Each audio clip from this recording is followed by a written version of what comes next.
আজ যাচ্ছি HSG report করাতে। আর এই রিপোর্টটার উপর আমার মা হওয়া নির্ভর করছে, তার জন্য একটু মা বাবার আশীর্বাদ নিয়ে নিলাম। সকাল থেকে বুঝতে পারছিলাম না যে কি পরবো, শাড়ি পরবো নাকি চুড়িদার পরবো। আমার বর বলছে যে শাড়িটাই পরো, শাড়ি পরলে তোমার সুবিধা হবে। তাই ওর কথা মতো ভ্যালেন্টাইন্স ডেতে যে শাড়িটা দিয়েছিল সুতির ছাপা শাড়িটা, ওই শাড়িটাই আমি পরলাম। তারপর দেখো আমি এখন মাথাটা আঁচড়ে নিচ্ছি। মাথাটা আঁচড়ানোর পর একটু খাওয়া দাওয়া করবো। খাওয়া দাওয়া করেই তারপরে আমি বেরিয়ে যাব। যেহেতু আমাদের বাড়ি থেকে মেদিনীপুর অনেকটাই দূর, তার জন্য একটু তাড়াতাড়ি বেরানোর চেষ্টা করছি। সত্যি কথা বলতে আমরা তো জানিও না যে আমরা কোথায় অ্যাকচুয়ালি রিপোর্টটা করাবো। প্রথমে গিয়ে আগে নির্ণয়ে খোঁজ নেব, তারপরে যাব স্ক্যান সেন্টারে। তো আমার বরের ইচ্ছে যে মেদিনীপুর স্ক্যান সেন্টারে রিপোর্টটা করানোর। আজ যেহেতু আমার জীবনে একটি ভাইটাল দিন, ভাইটাল বলতে ভীষণই একটা ইম্পর্টেন্ট দিন, মানে আমার ভীষণই ভয় হচ্ছে দিনটার কথা ভাবতে যে এই রিপোর্টটা যদি খারাপ আসে তাহলে আমার কি পরিণতি হতে পারে। শুধু ভগবানের কাছে প্রার্থনা করছি এই রিপোর্টটা যেন ভালো আসে, তাই ভগবানের কাছে প্রার্থনা করে আর দেখো এই যে বাবা মায়ের আশীর্বাদ নিয়ে এখন আমি যাচ্ছি। ওদিকে আমার বর তো সবসময় মানসিক সাপোর্ট দিয়ে যাচ্ছে, বলছে তোমার কোনো ভয় নেই, আমি তো আছি। আমি ওকে বলছি যে তুমি তো ভেতরে যাবে না, তুমি তো বাইরে থাকবে। তো যাই হোক, এখন দেখো এই যে বেরিয়ে পড়েছি, বেরিয়ে করে এখন আমরা যাওয়ার জন্য রেডি হয়ে গেছি। বাড়িতে খাওয়া দাওয়াও করে নিয়েছি। আমার মনটাকে রিল্যাক্স রাখার জন্য আমার হাজব্যান্ড কতটাই চেষ্টা করছে, বলছে একটু চা খাবে, চা খাও, মনটাও ভালো লাগবে, শরীরটাও ভালো লাগবে। আর আসার পথে এত পরিমাণে ঠান্ডা লাগছিল বাইকে, যেহেতু সকাল সকাল বেরিয়েছি তো আমরা ভাবছি এত হয়তো ঠান্ডা লাগবে না, তো তার জন্য সোয়েটার টোয়েটার কিছুই পরিনি। প্রচুর পরিমাণে ঠান্ডা, আর দেখো ওয়েদারটা পুরো কুয়াশাতে ঢাকা, মানে ভীষণই শীত করছিল। তার জন্য আমার বর বলল একটু চা খেয়ে নাও, শরীরটা গরম লাগবে। তো যাই হোক, এখন দেখো প্রায় আমরা মেদিনীপুরের কাছাকাছি পৌঁছে গেছি। তো আমার বর আস্তে আস্তে মেদিনীপুর স্ক্যান সেন্টারে ফোন করেছিল, বলেছিল হ্যাঁ 5 জন পেশেন্ট আছে, আজকে হবে। তো তার জন্য আমরা নির্ণয়ে ট্রাই করলাম না, আমরা চলে এসেছি একদম দেখো এই যে মেদিনীপুর স্ক্যান সেন্টারে। শ্রাবণী, খুব টেনশন হচ্ছে নাকি এইচএসসি রিপোর্ট নিয়ে? কিসের জন্য টেনশন হচ্ছে? ভয় লাগছে কত ব্যথা ব্যথা করবে নাকি। আবার ভয়? বাচ্চা যে হয়নি আমাদের দীর্ঘ 10 বছর ধরে, যে যন্ত্রণা পাচ্ছ তার থেকে এই যন্ত্রণার কোনো মানে সেই তুলনায় কিছু আছে কি এই যন্ত্রণা? বলো। তাহলে মন খারাপ করছি না। যাই হোক না কেন, আমরা যেভাবে যন্ত্রণার সম্মুখীন হচ্ছি প্রতিনিয়ত, 10 বছর ধরে কষ্ট করছি, তার থেকে এই যন্ত্রণার কোনো কি মূল্য আছে তার কাছে? সেই যন্ত্রণা তো অনেক বেশি যন্ত্রণা, তাই না?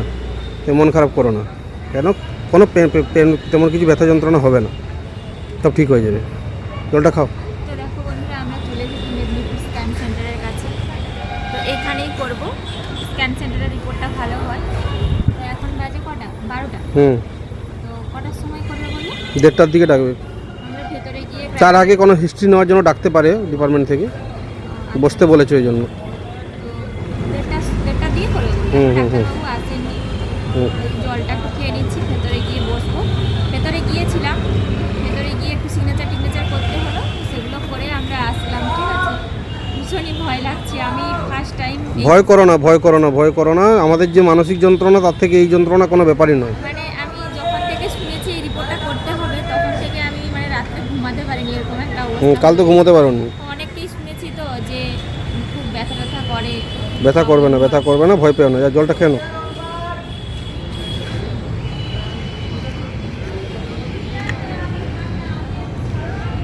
দাও জলটা দাও। কিছু ফর্মালিটি ছিল, আর বলছিল যে আমাদের আলট্রাসোনোগ্রাফি হবে ফার্স্টে।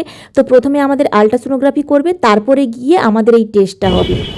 তো আমরা এখন যাচ্ছি খেতে। ঠিক আছে, এখন হচ্ছে বাজে 1টা মতো। আমাদের 2টা বাজতে যায়। ঠিক আছে, ঘড়ির দিকে খেয়ালই নেই। তো 2টা বাজতে যায়। তো আমাদের হচ্ছে আলট্রাসোনোগ্রাফি হলো। তো এইচএসসি টেস্ট করার আগে আগে আলট্রাসোনোগ্রাফি করতে হবে, এটা মাস্ট ম্যান্ডেটরি। তো আলট্রাসোনোগ্রাফি হলো। আলট্রাসোনোগ্রাফিতে যদি সব কিছু নর্মাল থাকে তাহলেই এইচএসসি হয়। তো যাই হোক, তো মোটামুটি হলো আলট্রাসোনোগ্রাফি। এখন ম্যাডাম আসেননি, তো সেই জন্য বললো তোমরা খেয়ে আসতে পারো, খেয়ে আসলে হবে। ঠিক আছে, 1/2 ঘন্টা টাইম দিয়েছে, তার জন্য আমরা এখন ভাত খেতে যাচ্ছি। তো চলো তোমরা সাথে থাকো, এখন ভাত খেয়ে আসি, তারপরে আবার স্ক্যান সেন্টারে যাব। চলো। তো আমরা এখন সাউ হোটেলে খেতে এসেছি।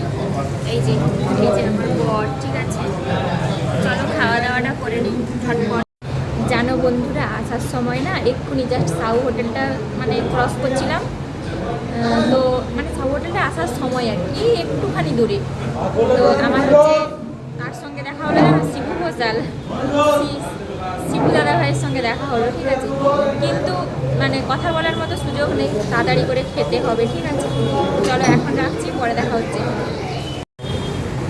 এখানে আছে লেবু, লঙ্কা, আর এখানে আছে এঁচোড় তরকারি, ডাল, ওরও আছে ডাল, ঠিক আছে? এখনো কিছু দেয়নি, আমার এখন দিয়ে গেছে, আমি এঁচোড় খেতে মনে হয়েছে আজকে। আর এই যে আলু পোস্ত চলে এসেছে আমাদের।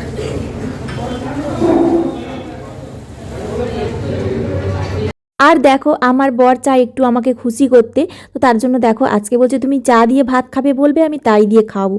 তার জন্য আমি বলেছিলাম যে আমাকে ইলিশ মাছ ভাত খাওয়াতে পারবে, তখন বলছে ঠিক আছে খাওয়াবো। তো তার জন্য দেখো ইলিশ মাছ নিয়েছিল। তারপর দেখো এই যে এখন হচ্ছে আমার রিপোর্ট হয়ে গেছে। রিপোর্ট হয়ে যাওয়ার পরে আমার মুখের অবস্থাটা দেখো।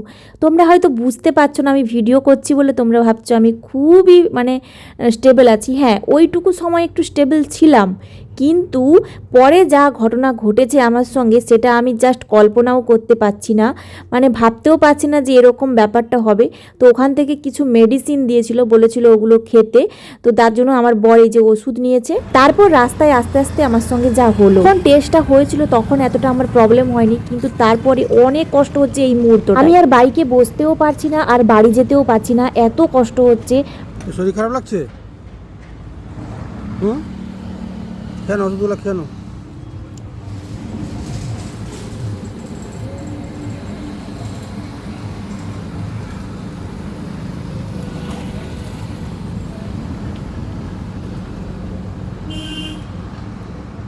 একদম ভালো লাগছে না বন্ধুরা,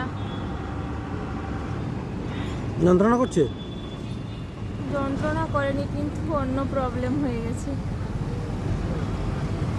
তো জানি না, এই যে অন্যরকম সমস্যা, কী করে বলি তোমাদেরকে।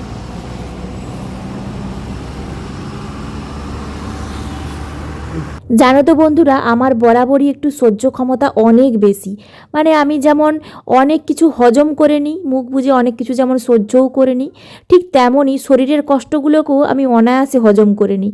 তো আমি অনেক কষ্ট হলেও না খুব একটা প্রকাশ করতে পারি না। যাই হোক, এখন তোমরা হয়তো ভাবছো আমার তেমন কোনো কষ্ট হচ্ছে না, কিন্তু ভীষণই কষ্ট হচ্ছিল, যেটা হয়তো মুখে বলার মতো নয় ভাষা দিয়ে।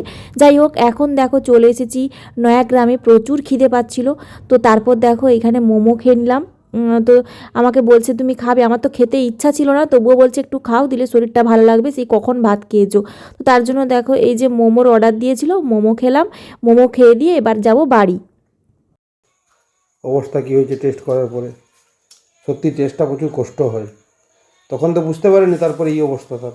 খেতে পারেনি, গায়ে জোর চলে এসেছে, ব্যথার টানে অনেক যন্ত্রণা করছে তার।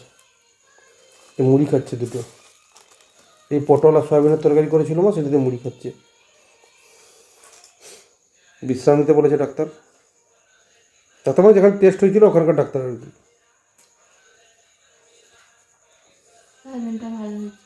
ভালো যাবে সয়াবিনটা?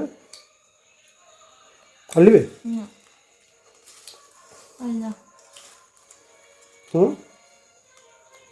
ভালো লাগেনি শরীর?